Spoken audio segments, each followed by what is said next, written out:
Lei nº 13.146, de 6 de julho de 2015. Institui a Lei Brasileira de Inclusão da Pessoa com Deficiência, Estatuto da Pessoa com Deficiência, Livro 1, Parte Geral. Título 1. Disposições Preliminares. Capítulo 1. Disposições Gerais. Artigo 1º. É instituída a Lei Brasileira de Inclusão da Pessoa com Deficiência, Estatuto da Pessoa com Deficiência, destinada a assegurar e a promover, em condições de igualdade, o exercício dos direitos e das liberdades fundamentais por pessoa com deficiência, visando a sua inclusão social e cidadania. Parágrafo único. Esta lei tem como base a Convenção sobre os Direitos das Pessoas com Deficiência e seu protocolo facultativo, ratificados pelo Congresso Nacional por meio do Decreto Legislativo nº 186, de 9 de julho de 2008, em conformidade com o procedimento previsto no parágrafo 3º do artigo 5º da Constituição da República Federativa do Brasil, em vigor para o Brasil, no plano jurídico externo, desde 31 de agosto de 2008, e promulgados pelo Decreto nº 6.949, de 25 de agosto de 2009, data de início de sua vigência no plano interno. Artigo 2º. Considera-se pessoa com deficiência aquela que tem impedimento de longo prazo de natureza física, mental, intelectual ou sensorial, o qual, em interação com uma ou mais barreiras, pode obstruir sua participação plena e efetiva na sociedade em igualdade de condições com as demais pessoas. Parágrafo 1º. A avaliação da deficiência, quando necessária, será biopsicossocial, realizada por equipe multiprofissional e interdisciplinar e considerará: inciso 1º, os impedimentos nas funções e nas estruturas do corpo. Inciso 2º, os fatores socioambientais, psicológicos e pessoais. Inciso 3º, a limitação no desempenho de atividades. E, inciso 4º, a restrição de participação. Parágrafo 2º. O Poder Executivo criará instrumentos para avaliação da deficiência. Parágrafo 3º.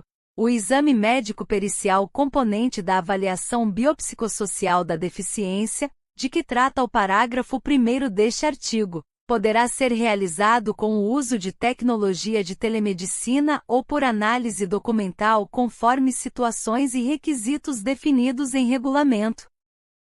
Artigo 2º-A. É instituído o cordão de fita com desenhos de girassóis como símbolo nacional de identificação de pessoas com deficiências ocultas. Parágrafo 1º.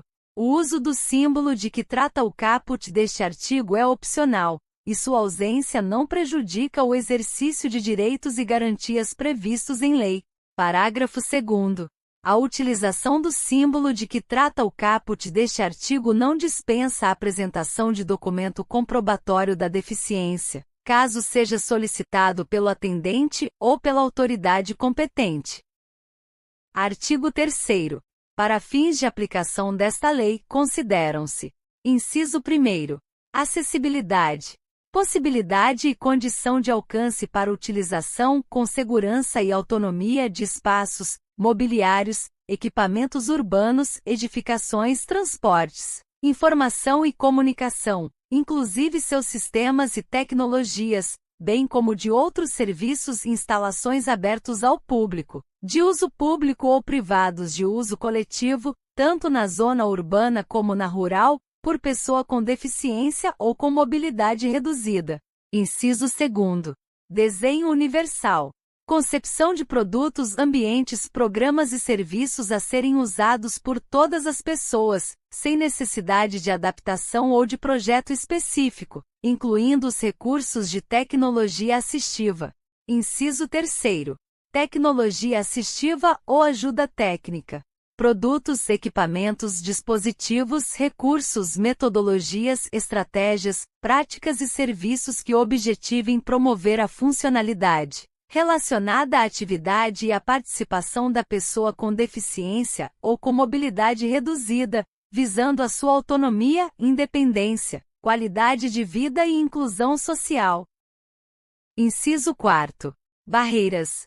Qualquer entrave, obstáculo, atitude ou comportamento que limite ou impeça a participação social da pessoa, bem como o gozo, a fruição e o exercício de seus direitos à acessibilidade, à liberdade de movimento e de expressão, à comunicação, ao acesso à informação, à compreensão, à circulação com segurança, entre outros, classificadas em A. Barreiras urbanísticas, as existentes nas vias e nos espaços públicos e privados abertos ao público ou de uso coletivo. B. Barreiras arquitetônicas, as existentes nos edifícios públicos e privados. C. Barreiras nos transportes, as existentes nos sistemas e meios de transportes. D. Barreiras nas comunicações e na informação, qualquer entrave ou obstáculo, atitude ou comportamento que dificulte ou impossibilite a expressão ou recebimento de mensagens e de informações por intermédio de sistemas de comunicação e de tecnologia da informação. E. Barreiras atitudinais, atitudes ou comportamentos que impeçam ou prejudiquem a participação social da pessoa com deficiência em igualdade de condições e oportunidades com as demais pessoas. F. Barreiras tecnológicas, as que dificultam ou impedem o acesso da pessoa com deficiência às tecnologias. Inciso 5º. Comunicação.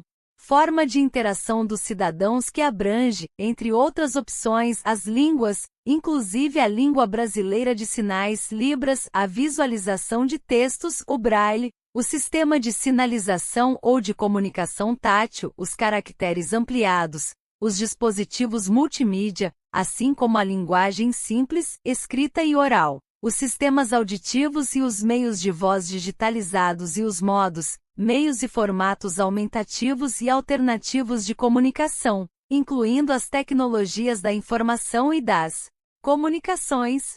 Inciso 6. Adaptações razoáveis. Adaptações, modificações e ajustes necessários e adequados que não acarretem ônus desproporcional e indevido, quando requeridos em cada caso, a fim de assegurar que a pessoa com deficiência possa gozar ou exercer, em igualdade de condições e oportunidades com as demais pessoas, todos os direitos e liberdades fundamentais. Inciso 7. Elemento de urbanização. Quaisquer componentes de obras de urbanização, tais como os referentes à pavimentação, saneamento, encanamento para esgotos, distribuição de energia elétrica e de gás, iluminação pública, serviços de comunicação, abastecimento e distribuição de água, paisagismo e os que materializam as indicações do planejamento urbanístico. Inciso 8. Mobiliário urbano. Conjunto de objetos existentes nas vias e nos espaços públicos, superpostos ou adicionados aos elementos de urbanização ou de edificação, de forma que sua modificação ou seu traslado não provoque alterações substanciais nesses elementos, tais como semáforos, postes de sinalização e similares, terminais e pontos de acesso coletivo às telecomunicações, fontes de água, lixeiras, toldos, marquises, bancos, quiosques e quaisquer outros de natureza análoga. Inciso 9. Pessoa com mobilidade reduzida. Aquela que tenha, por qualquer motivo, dificuldade de movimentação, permanente ou temporária, gerando redução efetiva da mobilidade, da flexibilidade, da coordenação motora ou da percepção, incluindo idoso, gestante, lactante, pessoa com criança de colo e obeso. Inciso 10. Residências inclusivas, unidades de oferta do Serviço de Acolhimento do Sistema Único de Assistência Social, SUAS, localizadas em áreas residenciais da comunidade, com estruturas adequadas, que possam contar com apoio psicossocial para o atendimento das necessidades da pessoa acolhida, destinadas a jovens e adultos com deficiência, em situação de dependência, que não dispõem de condições de autossustentabilidade e com vínculos familiares fragilizados ou rompidos. Inciso 11. Moradia para a vida independente da pessoa com deficiência. Moradia com estruturas adequadas capazes de proporcionar serviços de apoio coletivos individualizados que respeitem e ampliem o grau de autonomia de jovens e adultos com deficiência. Inciso 12. Atendente pessoal. Pessoa, membro ou não da família, que com ou sem remuneração, assiste ou presta cuidados básicos e essenciais à pessoa com deficiência no exercício de suas atividades diárias, excluídas as técnicas ou os procedimentos identificados com profissões legalmente estabelecidas. Inciso 13. Profissional de apoio escolar. Pessoa que exerce atividades de alimentação, higiene e locomoção do estudante com deficiência e atua em todas as atividades escolares nas quais se fizer necessária, em todos os níveis e modalidades de ensino, em instituições públicas e privadas, excluídas as técnicas ou os procedimentos identificados com profissões legalmente estabelecidas. Inciso 14. Acompanhante. Aquele que acompanha a pessoa com deficiência, podendo ou não desempenhar as funções de atendente pessoal.